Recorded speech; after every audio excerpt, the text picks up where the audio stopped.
পবিত্ৰ ঈদ উপলক্ষে মই সমগ্ৰ ইছলাম ধৰ্মী ৰাইজক লগতে সমগ্ৰ অসমবাসীক মই আন্তৰিক শুভেচ্ছা জ্ঞাপন কৰিছোঁ। আশা ৰাখিছোঁ পবিত্ৰ ঈদে সমগ্ৰ মানুহৰ মাজলৈ সকলো জাতি জনগোষ্ঠী ভাষা ভাষী ধৰ্মাৱলম্বী লোকৰ মাজলৈ সমন্বয়ৰ এটা বতৰা কঢ়িয়াই আনিব। আমি সকলোৱে বিচাৰোঁ শান্তি, সমন্বয়, সম্প্ৰীতি, ভাতৃত্ববোধ আৰু মানৱীয় প্ৰমূল্য, যাৰ যোগেদি এখন উন্নত সমাজ গঢ়িব পাৰি। গতিকে আমি এই শুভ ক্ষণত, ঈদৰ এই পবিত্ৰ ক্ষণত আমি আল্লাহৰ ওচৰত আমি দোৱা কৰিছোঁ যাতে যিবোৰ হাতাম পুৰুষীয়া ঐক্য, সমন্বয়, সম্প্ৰীতি যিটো বৰ ভেটি অসমত আছিল, সেইটো যাতে পুনৰ ঘূৰি আহে। সাম্প্ৰদায়িক শক্তিসমূহে আমাৰ মাজত যি বিভাজন, সংকীৰ্ণতা আৰু ঘৃণাৰ সৃষ্টি কৰিছে, এইবোৰ নাইকিয়া হৈ আমাৰ ঐতিহ্যপূৰ্ণ এই সমাজখন, য'ত সমন্বয়, মানৱীয় প্ৰমূল্য আটাইতকৈ বেছি গুৰুত্ব পাইছিল, সেই সমাজখন যাতে পুনৰ প্ৰতিষ্ঠা হয়। আমি সকলোৱে যাতে শান্তি, সমন্বয় আৰু সম্প্ৰীতিৰে আমাৰ সমাজখন যাতে গঢ়িব পাৰোঁ, তাৰ কাৰণে মই সকলোকে আহ্বান জনাইছোঁ আৰু আশা ৰাখিছোঁ এইবাৰ তেনেকুৱা এটা শুভ বাৰ্তা লৈ আমাৰ মাজলৈ নতুন চিন্তা, নতুন এটা প্ৰেৰণা, নতুন চিন্তাৰ শক্তিৰে আহিব। পবিত্ৰ ঈদ উপলক্ষে মই সমগ্ৰ ইছলাম ধৰ্মী ৰাইজক লগতে সমগ্ৰ অসমবাসীক মই আন্তৰিক শুভেচ্ছা জ্ঞাপন কৰিছোঁ। আশা ৰাখিছোঁ পবিত্ৰ ঈদে সমগ্ৰ মানুহৰ মাজলৈ সকলো জাতি জনগোষ্ঠী ভাষা ভাষী ধৰ্মাৱলম্বী লোকৰ মাজলৈ সমন্বয়ৰ এটা বতৰা কঢ়িয়াই আনিব। আমি সকলোৱে বিচাৰোঁ শান্তি, সমন্বয়, সম্প্ৰীতি, ভাতৃত্ববোধ আৰু মানৱীয় প্ৰমূল্য, যাৰ যোগেদি এখন উন্নত সমাজ গঢ়িব পাৰি।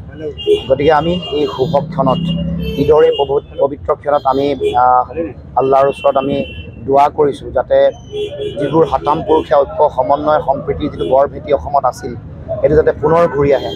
সাম্প্ৰদায়িক শক্তিসমূহে আমাৰ মাজত যি বিভাজন, সংকীৰ্ণতা আৰু ঘৃণাৰ সৃষ্টি কৰিছে, এইবোৰ নাইকিয়া হৈ আমাৰ ঐতিহ্যপূৰ্ণ এই সমাজখন, য'ত সমন্বয়, মানৱীয় প্ৰমূল্য আটাইতকৈ বেছি গুৰুত্ব পাইছিল, সেই সমাজখন যাতে পুনৰ প্ৰতিষ্ঠা হয়। আমি সকলোৱে যাতে শান্তি, সমন্বয় আৰু সম্প্ৰীতিৰে আমাৰ সমাজখন যাতে গঢ়িব পাৰোঁ, তাৰ কাৰণে মই সকলোকে আহ্বান জনাইছোঁ আৰু আশা ৰাখিছোঁ এইবাৰ তেনেকুৱা এটা শুভ বাৰ্তা লৈ আমাৰ মাজলৈ নতুন চিন্তা, নতুন এটা প্ৰেৰণা, নতুন চিন্তাৰ শক্তিৰে আহিব।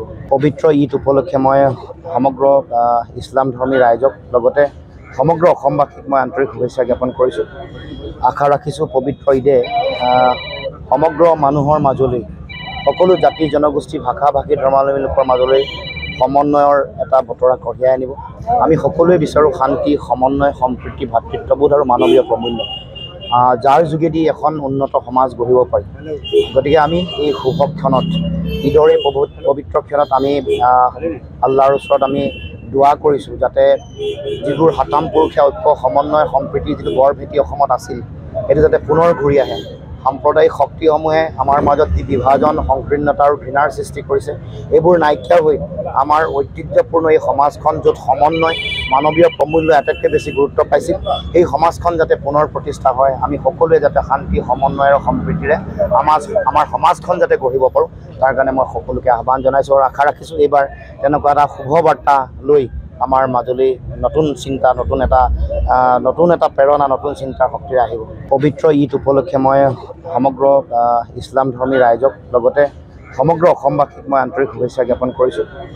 আশা ৰাখিছোঁ পবিত্ৰ ঈদে সমগ্ৰ মানুহৰ মাজলৈ সকলো জাতি জনগোষ্ঠী ভাষা ভাষী ধৰ্মাৱলম্বী লোকৰ মাজলৈ সমন্বয়ৰ এটা বতৰা কঢ়িয়াই আনিব। আমি সকলোৱে বিচাৰোঁ শান্তি, সমন্বয়, সম্প্ৰীতি, ভাতৃত্ববোধ আৰু মানৱীয় প্ৰমূল্য, যাৰ যোগেদি এখন উন্নত সমাজ গঢ়িব পাৰি।